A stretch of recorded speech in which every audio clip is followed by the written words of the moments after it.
हांव नको तुमी असो विचार केला जाल्यार but I think I may be wrong. I think Goa is the only state that can stand up to fight evil. And we must believe in that Goa, if we stand united, we can be the only state that can fight evil and bring evil to its feet. And that's the reason why politicians are dividing us. Because if we unite, the whole of India will shake. मातशे बारीक चिंता हे politicians आमकां कित्याक तोडून फोडून groups करता. आमची पळय माती आसा ती माती तरेतरेची आसता. ती फोंडटा आयर्न ओर. आमी सगळे आतां आमी भुरगेपणांत कितें हय फोडले आयर्न ओर काडले ते बार्जेनी भरले आनी गेले. पूण त्या मातयेन तरेतरेचे मिनरल्स आसता आनी आमकां खबर ना. घोडे खणटा खणटा घोडे भांगार मेळता आसतले, खणटा खणटा आनी कितें मेळता आसतलें. पूण हे आमकां केन्नाच आमी हेचेर आमी केन्नाच विचार करूंक ना. तर to highlight upon this topic गोंयची माती, which is a movement to save the minerals of Goa. And I invite Rahul Basu to please share a thought. Ladies and gentlemen, Rahul Basu. Mark contested the earlier assembly election from here, and I was struck by a few of the things in his election manifesto from the 2012 election. I just want to read a few highlights, and you'll see the connection to what I'm going to talk about after this. About development and GDP, Father Bismarck says, we have an economy where we steal the future, sell it in the present, and call it GDP. This is a quote from Paul Hawken. On corruption and governance, he says, corruption has crept in at every level of our government and is driving Goans to despair. About mining, he says, mining has been brutally ripping apart our soul and with it our identity. Even if we think selfishly and with no care for future generations, economic arguments do not add up. I propose we stop all mining immediately. And lastly, he talks about the idea of a commissioner for future generations, and he uses the very famous quote, we do not inherit land from our ancestors, but we borrow it from our children. So I'd like to just start off on this note. The Goenchi Mati movement, we are a broad-based movement starting off in Goa, but actually you'll see we want to implement this everywhere. We're trying to change the way we look at mining, minerals, and natural resources generally. And our argument has just 5 simple principles, and I'll take you through them, and you can decide whether this makes sense or not. Right. So the very first principle that we are espousing, we're pushing for, is the idea that minerals are owned by everybody in common, and the state is only a trustee for the people and future generations. In other words, basically the minerals are a commons. Everybody in the state of Goa is an equal owner of the minerals, not just with everybody else, but also with all the future generations. Okay? This, by the way, is part of the law, and also it's also part of religion, custom, everything else. So that's principle number 1. The second principle is that minerals are inherited. We did not create the minerals, nor did our parents create them or our grandparents. Nature created them, and we have only inherited the minerals. So because we have inherited the minerals, we are only custodians over the minerals, and we have to make sure our children and future generations also inherit the minerals or its equivalent. Okay? So these are our two core principles, and let me just explain, take a few minutes to explain this in a way that you will understand in your own lives. Suppose, for example, you've inherited a gold chain from your parents. Okay? Now clearly, our obligation is to make sure that our children receive the gold chain or its equivalent, because we really have no right to consume it. We can wear it and look handsome or pretty depending on our taste, but it needs to reach our children, or if you're like me, no children, the nephews and nieces have to receive it. But you can say that this gold chain to me is a matter of worry. Somebody will come in the night and steal it.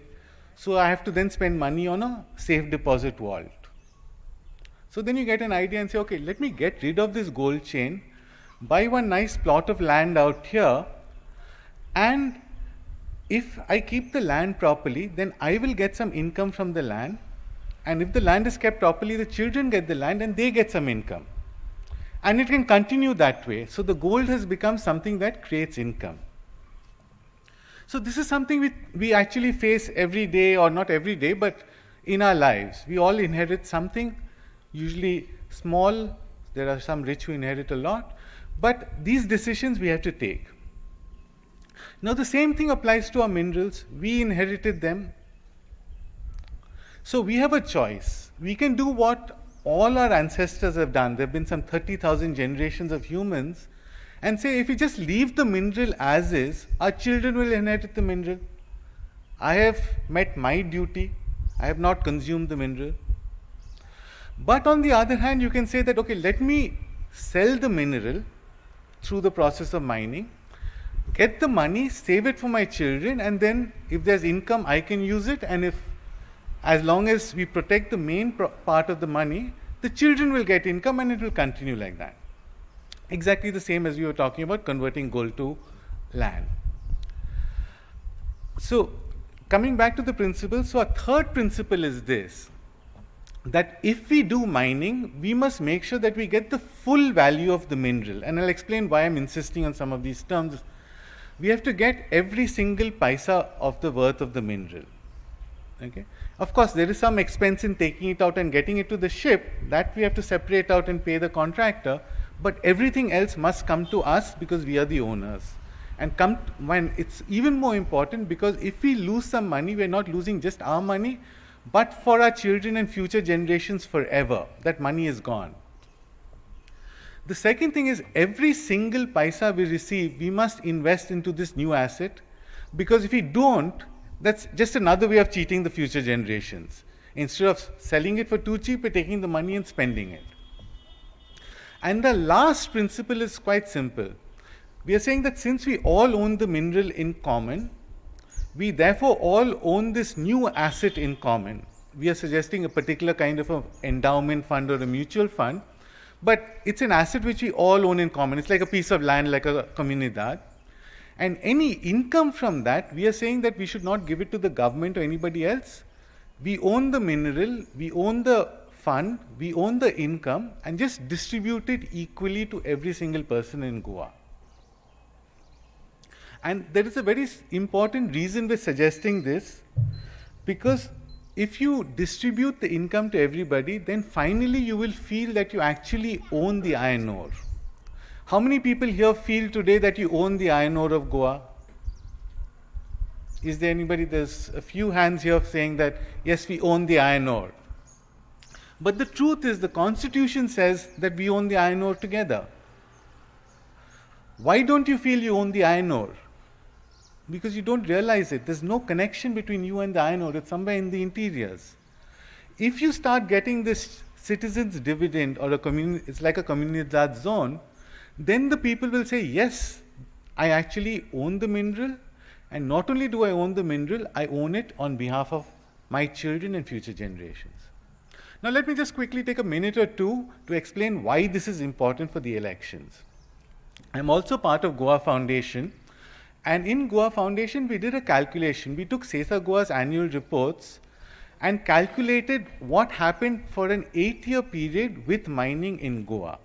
And we used SESA Goa numbers to work out the all Goa numbers.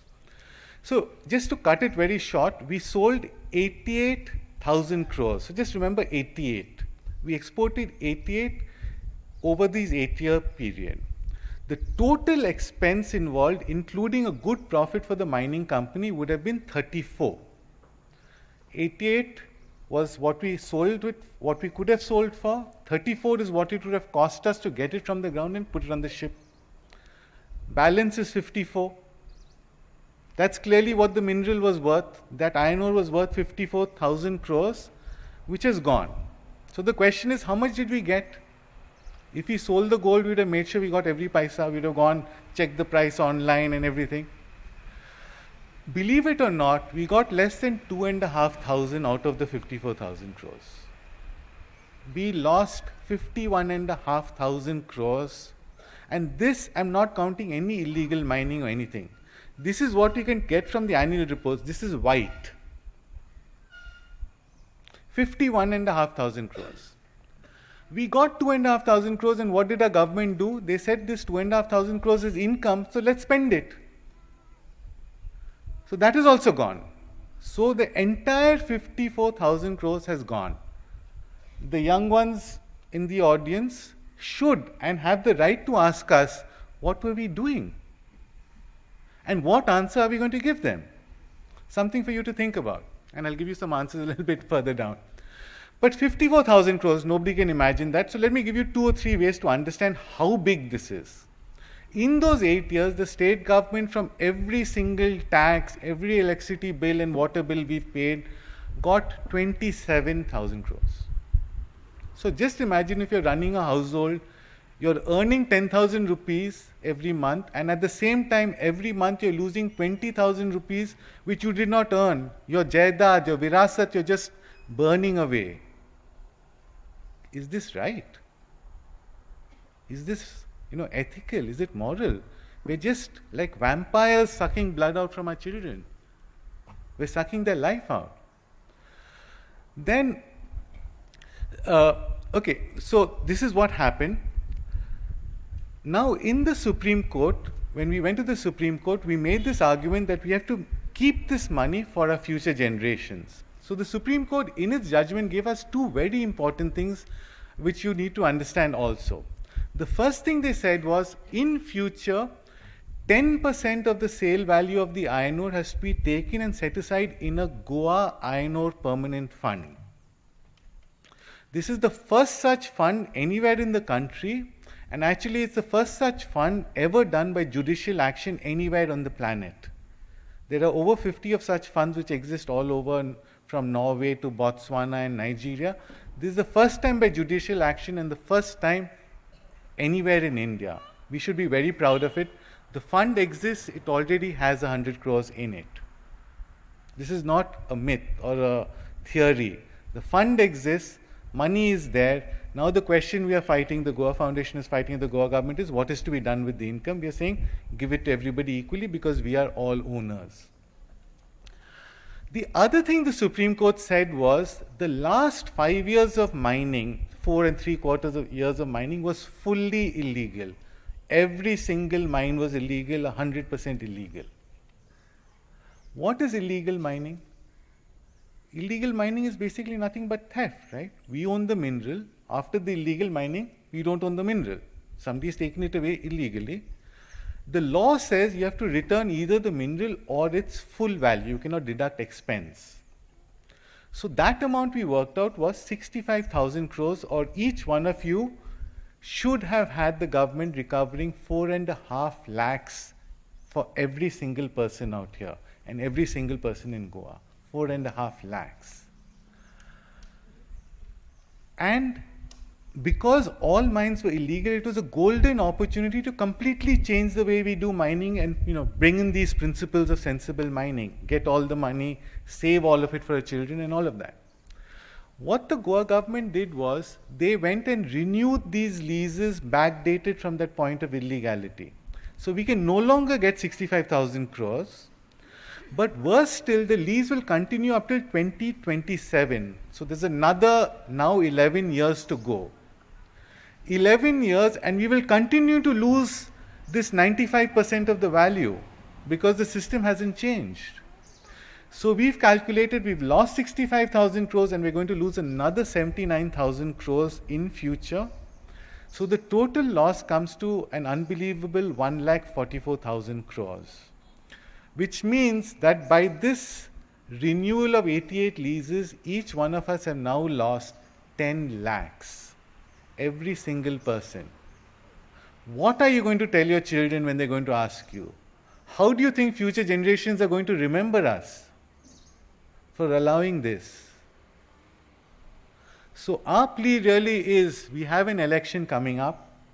We're bringing this forward to all voters and we're asking you to do this. First, we're going to have a pledge which will come out shortly. Please sign up to that. But the important question is, when these politicians come to your house to say we want your vote, you have to ask them this question. This 10 lakhs of ours, of mine, and if you have children and spouses and grandparents, just multiply it by the number of people in here. What are you going to do about this 10 lakhs? You can tell me everything else, but frankly, nothing else matters. If you take 10 lakhs of mine and bribe me for a vote of 50,000 rupees, who's being clever? Please raise this issue, discuss this issue, and make sure you vote for somebody who will cancel these leases and get us proper mining. This is not ours. This is not ours to fritter away and, make a few people rich. Can you imagine? Over those 8 years, every single person lost 3.7 lakhs and we made 40 families rich. Is this socialism? Is this equality? Is this trickle-down theory? This is happening khule-aam. This is from the annual reports. This is not illegal mining. This is the way our system is working. This is why your land is being sold. Because it is all our land and we are just not looking out for our common interest. We all think somebody else will do it, but unless we all do it, we will not be able to stop this kind of criminality going on. And we will be considered correctly as the worst generation of Goans ever, or worst generation on the planet, in fact, to have ever walked the earth. So this is a choice in front of all of us. Please think carefully. And there'll be a few manifestos and stickers if you all want later, and we can discuss it further. But please think very hard. This is the single most important issue because this money is corrupting our entire political system. Every other cause is linked to stopping this corruption. Thank you very much, and Dev Bore Korun. दोन प्रश्न येता म्हाज्या मनान ते हांव मांडटा. हांव ग्रेस्त मनीस वयता हॉटेलाचेर ऑर्डर करता, वद्दें जेवण हांव सोडटा आनी तिसरो म्हाका विचारता, अरे बाबा जेवण कित्याक सोडलां तुवें?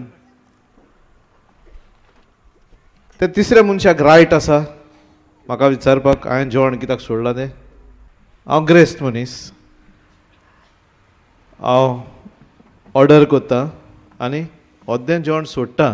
तिसरो मनीस म्हाका विचारता जेवण कित्याक सोडलें? हांव ताका विचारता पयशे म्हाजे, हांवें जेवण सोडलें तुका कितें जाता? हें सारकें? फाटीं WRDन एक नोटीस काडले लोकांक, जितल्या जाणांक ज्यो बांयो आसा त्यो रेजिस्टर करच्यो म्हणून. आयकलां तुमी? बांयो आसा त्यो रेजिस्टर करच्यो म्हणून. कित्याक? बांय म्हाजी, हांव कित्याक रेजिस्टर करूं?